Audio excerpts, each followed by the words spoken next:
തൃശൂർ അരിമ്പൂർ പരദേവതാ ക്ഷേത്രത്തിൽ സ്റ്റോർ റൂമിൽ സൂക്ഷിച്ചിരുന്ന 5 പവൻ സ്വർണ്ണാഭരണങ്ങളും 20,000 രൂപയും മോഷണം പോയി. രാവിലെ ക്ഷേത്രത്തിലെത്തിയ മേൽശാന്തിയാണ് മോഷണം നടന്ന വിവരം ആദ്യം അറിഞ്ഞത്. സ്റ്റോർ റൂമിന്റെ വാതിലിൽ കുറ്റി ഇളക്കിയിരിക്കുന്നതാണ് കണ്ടത്. പൂട്ട് പൊളിച്ചിരുന്നില്ല. വാതിൽ തുറന്ന് അകത്ത് കയറിയപ്പോൾ വഴിപാട് കൗണ്ടറിലുള്ള മേശ തിരിച്ചിട്ടിരിക്കുന്നതായും കണ്ടെത്തി. മേശയ്ക്കുള്ളിലെ സാധനങ്ങൾ പുറത്ത് വാരി വലിച്ചിട്ട നിലയിലായിരുന്നു. വിവരമറിഞ്ഞ് ക്ഷേത്രം ഭാരവാഹികളെത്തി നടത്തിയ പരിശോധനയിലാണ് മേശയ്ക്കകത്ത് സൂക്ഷിച്ചിരുന്ന 20,000 രൂപയും 5 പവന്റെ സ്വർണ്ണാഭരണങ്ങളും നഷ്ടപ്പെട്ടതായി കണ്ടെത്തിയത്. ക്ഷേത്രത്തെക്കുറിച്ച് വ്യക്തമായ അറിവുള്ള ആരെങ്കിലുമാകാം മോഷണത്തിന് പിന്നിലെന്നാണ് സൂചന. വാതിൽ തുറക്കാനുള്ള ശ്രമം പരാജയപ്പെട്ടപ്പോൾ മുൻഭാഗത്തുള്ള ജനലുകൾ തിക്കി തുറന്ന് മേശ തിരിച്ചിട്ടാണ് മോഷണം നടത്തിയിട്ടുള്ളത്. കൃത്യമായി സ്വർണവും പണവും ഇരിക്കുന്ന മേശവലിപ്പം മോഷ്ടാവിന് പരിചിതമെന്ന് ഇതിൽ നിന്നും വ്യക്തമാണ്.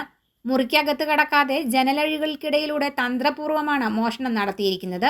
മേശയുടെ താഴത്തെ അറയിൽ സൂക്ഷിച്ച പെട്ടിയിൽ നിന്നാണ് വഴിപാടായി ഭക്തർ നൽകിയ സ്വർണ്ണാഭരണങ്ങൾ മോഷണം പോയത്. തിരുവാഭരണങ്ങൾ മറ്റൊരിടത്താണ് സൂക്ഷിച്ചിട്ടുള്ളത്. ഗണപതി പ്രതിഷ്ഠയ്ക്ക് മുന്നിലുള്ള ഭണ്ഡാരം തകർത്ത് പണവും അപഹരിച്ചിട്ടുണ്ട്. മറ്റ് പ്രധാന ഭണ്ഡാരങ്ങൾ മോഷ്ടാക്കൾ ശ്രദ്ധിച്ചിട്ടില്ല. അതിനാൽ കൃത്യമായ ആസൂത്രണത്തോടെയാണ് മോഷണം നടത്തിയിട്ടുള്ളത് എന്നാണ് ക്ഷേത്രം ഭാരവാഹികൾ പറയുന്നത്. സമീപത്തെ റോഡുകളിലുള്ള CCTV ക്യാമറയിലെ ദൃശ്യങ്ങൾ പരിശോധിച്ചു വരികയാണ്. അന്തിക്കാട് പോലീസ് സ്ഥലത്തെത്തി അന്വേഷണം ആരംഭിച്ചു. മോഷണത്തിന് പിന്നിൽ ഒന്നിലധികം പേർ ഉള്ളതായാണ് പ്രാഥമിക നിഗമനം. News fact, Thrissur. എനിക്ക് എത്ര നല്ല പ്രപ്പോസൽസ് വന്നതാ. Canada, UK, US.